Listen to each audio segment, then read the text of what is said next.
Hi, today I show you my USB drive is unreadable and corrupted file.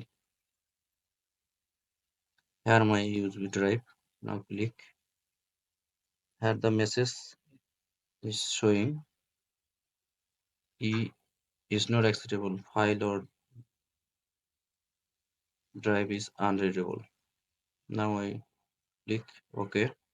Firstly, I go to the CMD command prompt. CMD. Now here type CSK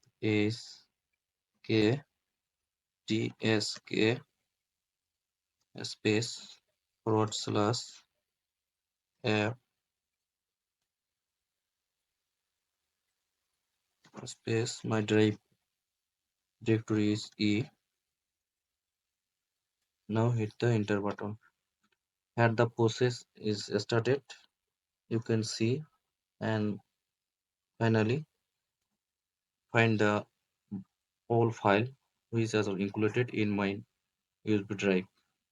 After complete that, the whole file is available and automatically open a pop-up menu in the window. Now completed the whole process when a USB drive is corrupted or unreadable. You should follow and fix this problem following this method. Thank you.